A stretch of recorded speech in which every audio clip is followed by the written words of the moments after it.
First junction நேயர்களுக்கு வாழ்த்துக்கள். விஜய் கூட்டணியில் வந்து காங்கிரஸ் வருது. இது வந்து நீங்கள்லாம் எதிர்பார்க்காத ஒரு வித்தியாசமான உண்மையான செய்தி. 99% இப்படித்தான் வெகு விரைவில் வந்து அறிவிக்க போகுது. மிக ஒரு சீக்கிரட்டான திட்டத்தை வந்து விஜய் போட்டுக்கிட்டு இருக்காரு. அதற்கான காய்களை நவுத்துறாரு. காங்கிரஸும் அதற்கான பேச்சுவார்த்தையில் இடம்பெற்றிருக்கிறாங்க. காரணம் வந்து காங்கிரஸில் உள்ள ஒரு சிலர் வந்து திமுக கூட்டணியிலேருந்து நம்ம வெளியே வந்துடணும், ஆட்சியிலையும் அதிகாரத்திலையும் நமக்கு பங்கு வேணுங்கிற அந்த கோஷம் இங்கே உச்சகட்டமாக எழுந்திருக்குது.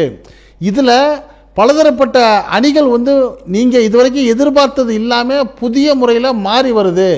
இதுவரை வெளிவராத சில உண்மையான தகவல்கள் வந்து இப்போ உங்களுக்கு வந்து ஆச்சரியத்தை கொடுக்கலாம். இந்த செய்தியை நீங்கள் கடைசி வரைக்கும் சில நிமிடங்கள் கேட்டுட்டு உங்களுடைய கருத்துக்களையும் நீங்கள் இந்த ஃபர்ஸ்ட் ஜங்ஷன் கமெண்ட்ஸ் பாக்ஸில் கமெண்ட்ஸ் பண்ணுங்கள். இப்போ நம்ம செய்திக்குள்ளே போவோம். வரக்கூடிய 2026 தேர்தலில் எந்தெந்த வகையில் கூட்டணி அமையும் அப்படிங்கிற ஒரு எதிர்பார்ப்பு வந்து இன்றைக்கி பல வகையில் நாடு முழுக்க ஒரு பேசும் பொருளாக இருக்குது. அப்படிப்பட்ட நிலையில் திராவிட முன்னேற்ற கழகத்தினுடைய தலைமையிலான அந்த இந்தியா கூட்டணி வந்து வெறும் அதாவது பலமான ஒரு கூட்டணியாக இருக்குது. அந்த கூட்டணியிலேருந்து யாரும் பிரிகிற மாதிரி சூழ்நிலையே இல்லை அப்படிங்கிற ஒரு பேச்சு வந்துச்சு. இடையில் வந்து விசிக அதை விட்டு வெளியே வந்துடுவாங்க, நிச்சயமாக விசிக அதை விட்டு விலகிறோம் அப்படிங்கிற மாதிரி ஒரு செய்தியும் வந்துச்சு. அந்த செய்திக்கு முற்றுப்புள்ளி வைக்கிற மாதிரி விசிகாவுடைய தலைவர் தொல் திருமாவளவன் சொல்லிட்டாரு, இப்போலாம் நாங்கள் போகவே மாட்டோம், ஆட்சியிலையும் பங்கு அதிகாரத்திலையும் பங்குங்கிற ஆசை எங்களுக்கு இருக்குது, ஆனால் அதை நிறைவேற்ற காலம் இது இல்லை, அப்படி வர்றப்ப பார்த்துக்குவோம். இப்போ ஒரே நோக்கம் அந்த பாஜக அணியை வந்து இங்கே வந்து வெற்றி பெற விடக்கூடாது, அந்த ஒரே காரணத்துக்காக ஒற்றை கொள்கையோட நிச்சயமாக நாங்கள் வந்து திமுக கூட்டணியை விட்டு வெளியே வர மாட்டேன்னு உறுதியாக சொல்லிட்டாரு. இவர் இப்படி அறிவித்ததுனால திமுக கூட்டணிக்கு போவோங்கிற கனவுல இருந்த பாட்டாளி மக்கள் கட்சிக்கு அந்த கனவு கலைஞ்சிருச்சு. காரணம் வந்து திமுக கூட்டணியில் வந்து பாஜக அந்த பாமக எந்த கூட்டணியில் இருக்குதோ அந்த கூட்டணியில் நாங்கள் இருக்க மாட்டோம்னு தெளிவாக அறிவித்த திருமாவளவன் வந்து நான் ஸ்ட்ரிக்டாக 100% திமுக கூட்டணியில் தான் இருப்பேன்னு ஒரு தெளிவான முடிவெடுத்த பிறகு பாமக இனிமேல் நமக்கு திமுகவில் இடம் இல்லை, கதவு சாத்திட்டாங்கிறத புரிஞ்சுக்கிருச்சு. அந்த புரிஞ்சு கொண்டதோடைய விளைவு தான் இப்போ நம்ம எந்த கூட்டணிக்கு போகிறது அப்படிங்கிற ஒரு குழப்பத்தில் வந்து அந்த பாமக இருக்குது. அந்த தந்தை டாக்டர் ராமதாஸ் வந்து திமுக கூட்டணிக்கு போவோன்னு எதிர்பார்த்தாரு. மகன் வந்து அன்புமணி ராமதாஸ் வந்து பாஜக கூட்டணிக்கு போவோன்னு எதிர்பார்த்தாரு. இப்போ அப்பா மகனுக்குள்ளோட பிரச்சனை வந்து பெரிய குழப்பம் உருவாகி இருக்கிறதா நமக்கு கேள்விப்பட்டுட்டு வர்றோம். இந்த நிலைமையில் அப்பாவும் மகனும் சேர்ந்து ஒரு பொது முடிவெடுப்போங்கிற ஒரு புது முயற்சியை எடுத்திருக்காங்கிற ஒரு செய்தி வருது. அதை நான் பின்னாடி வர்றேன். இப்படிப்பட்ட சூழ்நிலையில் சமீபத்தில் செல்வ பெருந்தையருடைய பிறந்த நாளுக்கு வந்து சென்னையில் வந்து ஒரு போஸ்டர் வளம் வந்தது நமக்கெல்லாம் தெரியும். அந்த போஸ்டரில் வந்து செல்வ பெருந்தையா அவர்களுக்கு பிறந்தநாள் வாழ்த்து சொல்கிற மாதிரி சொல்லிட்டு வருங்கால துணை முதலமைச்சர் அப்படின்ட்டு ஆட்சியிலும் பங்கு அதிகாரத்திலும் பங்குங்கிற துணியில் அந்த போஸ்டரை வந்து காங்கிரஸ் கட்சியோட யாரோ ஒரு நிர்வாகிகள் வெளியிட்டிருக்கிறாங்க. இந்த போஸ்டர் வெளிவந்த உடனே ஒரு சலசலப்பு வந்துச்சு. இது வந்து திமுக தலைமைக்கு சொல்லக்கூடிய செய்தியா, காங்கிரஸுடைய செல்வ பெருந்தையுடைய அனுமதியோடு தான் இந்த போஸ்டர் வந்துச்சா, இல்லை வேற யாராவது அவங்க இஷ்டத்துக்கு வெளியிட்டாங்களா அப்படிங்கிற ஒரு சலசலப்பு வந்துச்சு. இப்படி பல சூழ்நிலைகள் வர்றப்ப சமீபத்தில் சென்னைக்கு வந்து காங்கிரஸ் கட்சியுடைய தமிழக காங்கிரஸ் பொறுப்பாளர் கிரீஷ் சோடங்கர் வந்து வந்திருக்கிறாரு. காரணம் வந்து எல்லா அரசியல் கட்சிகளும் 2026 நம்ம எப்படி போகணுங்கிற ஒரு வியூகத்தை வகுக்க ஆரம்பிச்சிட்டாங்க. இதில் ஒரு சில கட்சிகளுடைய கூட்டணி என்னங்கிறது தெளிவாக முடிவாயிருச்சு. அப்படி தெளிவாக ஏற்கனவே முடிவாக இருந்தது தான் திமுக தலைமையிலான கூட்டணி கட்சி. ஏற்கனவே திமுக, காங்கிரஸ், விசிக, சிபிஐ, சிபிஎம், இந்திய யூனியன் முஸ்லீம் லீக், மனிதநேய மக்கள் கட்சி, இது போன்ற எல்லா கட்சிகளும் ஸ்ட்ராங்காக ஒரு அணியில் இருந்தாங்க. இரண்டாவது அணியாக வந்து அதிமுக என்ன சொல்லிச்சு, பாஜகவில் நாங்கள் 26 32 போக மாட்டோம்னு சொன்னது இப்போ அது கன்ஃபார்ம் ஆகிடுச்சு. பாஜக அதிமுக கூட்டணிங்கிறது கன்ஃபார்ம் ஆயிடுச்சு. இப்போ 2 அணி தான். நாம் தமிழர் எங்கே போவாங்க, தமிழக வெற்றி கழகம் வந்து எப்படி போகும், ஒருவேளை இது தலைமையில் 3வது அணி வர்றதுக்கு வாய்ப்பு இருக்குன்னு தான் பெரும்பாலும் எல்லாரும் எதிர்பார்த்தாங்க. ஆனால் இப்போ என்ன ஒரு புதிய நிலவரம் உருவாகிருக்குன்னா 3 அணி இல்லை 4 அணி உருவாகுங்கிறது இப்போ தெளிவாக இருக்குது. அந்த தெளிவுபடுத்துகிற மாதிரி தான் சமீபத்தில் சென்னைக்கு வந்து அந்த தமிழக காங்கிரஸ் பொறுப்பாளர் கிரீஷ் சோடங்கர் வந்து என்ன பண்றாரு, காங்கிரஸ் உடைய எம்எல்ஏக்கள் முக்கிய நிர்வாகிகளோட ஆலோசனை நடத்துறாரு. அப்படி ஆலோசனை நடத்துறப்ப அவர்கிட்ட ஆலோசனை சொன்ன அந்த காங்கிரஸ் நிர்வாகிகள் என்ன சொல்லியிருக்கிறாங்க, நம்ம ஏற்கனவே திமுக கூட்டணியில் வாங்கி வெற்றி பெற்ற தொகுதிகளை நம்ம விட்டு கொடுக்க கூடாது. இப்போ நடக்கக்கூடிய பேச்சுவார்த்தையில் நிச்சயமா அந்த தொகுதிகளை நம்ம விட்டு கொடுக்க கூடாதுங்கிற ஒரு கண்டிஷனை சொல்லியிருக்காங்க. அடுத்து சொல்லியிருக்கிறாங்க 40 to 45 தொகுதிகளை கட்டாயமாக கேட்டு பெற வேண்டுங்கிற அந்த ஒரு கண்டிஷனையும் அந்த நிர்வாகிகள் எம்எல்ஏக்கள் வந்து அந்த கிரீஷ் சோடங்கர்ல சொல்லியிருக்காங்க. அப்படி சொன்னதோடு மட்டும் இல்லாமல் இவ்வளவு நாள் நம்ம அரசியலில் இருந்து திமுகவுக்கு தான் பலமாக இருக்க ஒழிய காங்கிரஸுக்கு வந்து எந்த பிரயோஜனமும் கிடையாது. அதனால முடிஞ்ச அளவு ஆட்சியிலையும் அதிகாரத்திலையும் பங்கு வந்தால் நல்லா இருக்குங்கிற ஒரு ஆசையும் விருப்பத்தையும் தெரிவிச்சிருக்கிறாங்க. இதையெல்லாம் கேட்ட அந்த கிரீஷ் சோடங்கர் வந்து நீங்கள் சொல்கிறது நல்லது தான், இப்படி ஒரு புது முயற்சி பண்ணுனா என்ன அப்படிங்கிற அவருடைய ஒரு ஆலோசனையை சொல்லியிருக்கிறாரு. அந்த புது முயற்சி என்னன்னா, காங்கிரஸ் வந்து திமுக கூட்டணியிலேருந்து வெளியே வந்துடுறது. வெளியே வந்துட்டு தமிழக வெற்றி கழகத்துடைய விஜய் வந்து இப்போ எந்த பக்கம் சேர்றதுன்னு தவிச்சுக்கிட்டு இருக்கிறாரு. காரணம் வந்து அவர் மேலே ஒரு பழிச்சொல் இருந்துச்சு. இந்த தமிழக வெற்றி கழகத்தை உருவாக்குனதே பாஜக தான், பாஜகவுடைய பி டீம் தான் தாவேகா அப்படின்னு சொல்லி எல்லாரும் பேசிக்கிட்டு இருக்கிறப்ப இதை பொய்யாக்கணுங்கிற ஒரு உறுதி எடுத்திருக்கிறாரா இப்போ விஜய். அதனால வந்து நம்ம வந்து அந்த பாஜக அதிமுக அணியில் கூட்டணி சேர்ந்துட்டோம்னா நம்மளுக்கு உரிய மரியாதையும் இருக்காது. ரெண்டாவது, ஏற்கனவே பலரும் சொல்லி வந்தபடி பாருங்க பாஜகவோட பி டீம் தான் இந்த விஜய்னு சொல்லி நம்மளை வந்து பேச ஆரம்பிச்சிருவாங்க. அதனால பாஜக பக்கமும் போகக்கூடாது, திமுக பக்கமும் போகக்கூடாது. அதாவது அவர் பாணியில் பாசிசத்துக்கும் போகக்கூடாது, பாயாசத்து அதாவது கொள்கை எதிரியும் அதாவது ஊழல் இது அவர் ஒரு பாஷையில் சொன்னாருங்கல்ல, ரெண்டு பேரும் எனக்கு எதிரி தாங்கிறத உறுதிப்படுத்தினா தான் நம்மளுக்கு நல்ல பேர். அப்போ நம்ம என்ன பண்ணுறது, நம்ம ஒரு புதிய அணியை உருவாக்கணுமேன்னு சொல்லி விஜய் வந்து ஒரு பெரிய முயற்சி எடுத்து என்ன பண்ணியிருக்காரு, காங்கிரஸுக்கு தூது விட்டுருக்கிறாரு. அந்த பேச்சுவார்த்தையும் திரைமறைவாக நடக்கிறப்ப இந்த கூட்டத்தில் வந்து இந்த கிரீஷ் சோடங்கர் என்ன சொல்லியிருக்காரு, இதுக்கு ஒத்து வர்ற மாதிரி ஒரு கருத்தை சொல்லியிருக்காரு. திமுக கூட்டணியிலேருந்து வெளியே வந்து விஜயுடைய கூட்டணியில் இணைகிறது. அப்போ விஜய் காங்கிரஸ் முடிஞ்சா விடுதலை சிறுத்தையில் இழுப்போம் அப்படிங்கிறப்ப அஞ்சு சொல்லிட்டாங்களா, இல்லை விசிகா அதை விட்டு வரவே மாட்டாங்கிறப்ப சரி நம்ம வேறு சில கட்சிகளை இழுப்போம். உதாரணமாக வந்து இப்போ இந்த பாட்டாளி மக்கள் கட்சியில் வந்து அப்பா அம்மாங்க சண்டை போட்டுக்கிட்டு இருக்காங்க. அப்பா அம்மா சண்டைக்கு முன்னாடி இருந்த பாட்டாளி மக்கள் கட்சியுடைய பலம் வேற. இப்போ வந்து பாட்டாளி மக்கள் கட்சி பலமிழந்து இருக்கிறதுனால அவங்களுக்கு அவங்க கேட்கக்கூடிய சீட்டுகளெல்லாம் கொடுக்க மாட்டாங்க. அதனால நம்ம இந்த தாவேகாவுடைய அணிக்கு பாமகவை இழுத்துட்டா அது அவங்களுக்கும் ப்ளஸ் நம்மளுக்கும் ப்ளஸ். அதனால காங்கிரஸ் ப்ளஸ் தாவேகா பாட்டாளி மக்கள் கட்சி அதே மாதிரி தேமுதிக. இந்த தேமுதிக வந்து கடந்த முறை அதிமுகவுடைய கூட்டணியில் இருக்கிறப்ப அவங்களுக்கு ஒரு ராஜ்யசபா சீட்டு தர்றதா அந்த அதிமுக தலைமை சொன்னதாகவும் பின்னாடி கொடுக்க மறுத்த பிறகு யார் சொன்னது அப்படின்னு சொல்லி எடப்பாடி பழனிசாமி அவர் கேட்டதுனால கடும் கோபத்தில் பிரேமலதா விஜயகாந்த் இருக்காங்க. அதனால அவங்க என்ன பண்ணுவாங்க, இந்த அதிமுக கூட்டணிக்கு போக வாய்ப்பு இல்லை. அதே சமயம் அவங்க திமுகவுக்கும் போகலாம், பாஜகவுக்கும் போகலாம். ஆனால் நம்ம இப்படி ஒரு புது கூட்டணியை அமைச்சிட்டோம்னா நம்ம மக்கள் கன்ஃபார்மாக வந்துடுவாங்க. அதனால் தாவேகா தலைமையில் தாவேகா, காங்கிரஸ், பாட்டாளி மக்கள் கட்சி, தேமுதிக, அதோட முக்கியமாக ஒரு எஸ்டிபிஐ. அந்த எஸ்டிபிஐ கட்சிங்கிறது வந்து ஒரு இஸ்லாமிய சமூகத்தை சேர்ந்த கட்சி. அது ஏற்கனவே அதிமுக கூட்டணியில் இருக்கிறப்ப கடைசின்னு அவங்க மாநாட்டில் போய் சொற்பொழிவாற்றின எடப்பாடி பழனிசாமி அவர் என்ன சொன்னார், எங்களை நம்பி வந்தவங்களும் நாங்கள் கைவிடவே மாட்டோம், நாங்கள் எக்காரணம் கொண்டு எந்த காலத்துலையும் பாஜகவுடைய கூட்டணி போக மாட்டோம்னு சொல்லி ரொம்ப உறுதியாக பேசினதை நம்பி அதனுடைய தமிழக தலைவர் நெல்லை முபாரக் ரொம்ப குசியாக இருந்தார். ஆனால் கடைசியில் சொல்லி 2 நாள்லேயே பாஜக கூட்டணிக்கு அதிமுக போன உடனே அவர் அப்செட் ஆயிட்டு அந்த கூட்டணியை விட்டு வெளியே வந்துட்டாரு. அப்ப வெளியே வந்த அவர் வந்து எப்படியாவது திமுக பக்கம் நம்ம உள்ள நுழைய வேண்டும் போயிட்டு திமுகவில் போயிட்டு முதல்வர் மு க ஸ்டாலின் அவர்களுக்கு ஒரு அந்த வக்போர்டு திருத்த சட்டத்துக்கு ஆதரவாக அவர் எடுத்த தீர்மானங்களுக்கு வாழ்த்து சொல்ற மாதிரி ஒரு பொன்னாடை போர்த்த போயிட்டு வாழ்த்து சொல்ல போனாரு.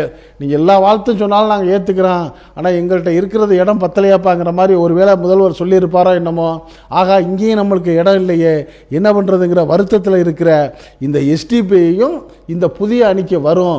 அதனால நம்ம ஒரு புது அணியை ஆரம்பிச்சா என்ன அப்படிங்கிற ஒரு கொஸ்டின் போட்டுட்டாரு கிரீஸ் சோடங்கர், இது எல்லாருக்குமே கிளிக்காக இருக்குது.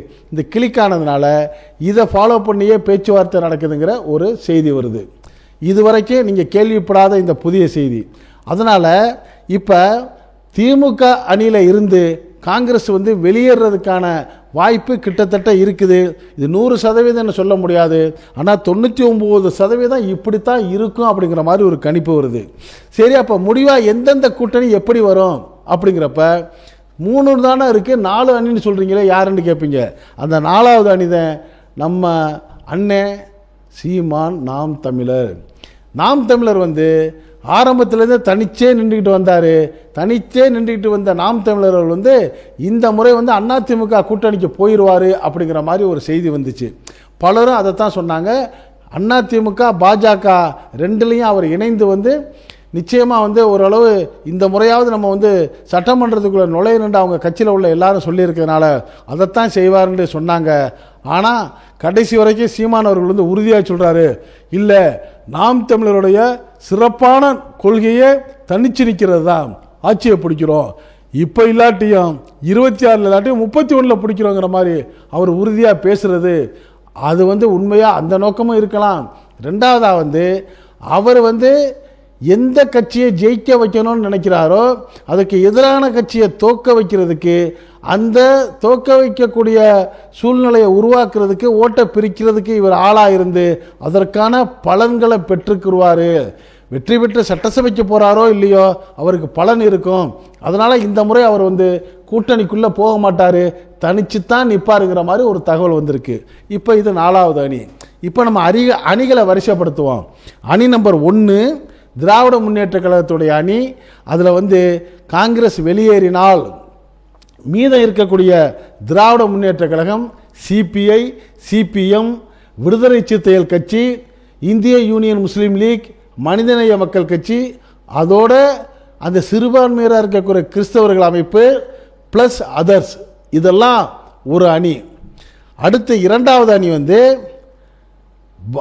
ஏடிஎம்கே தலைமையில் ஏடிஎம்கே, பாஜக, அடுத்தது வாசனுடைய தமிழ் மாநில காங்கிரஸ், அடுத்து டாக்டர் கிருஷ்ணசாமி அவருடைய புதிய தமிழகம் பிளஸ் அதர்ஸ், இது 2வது அணி.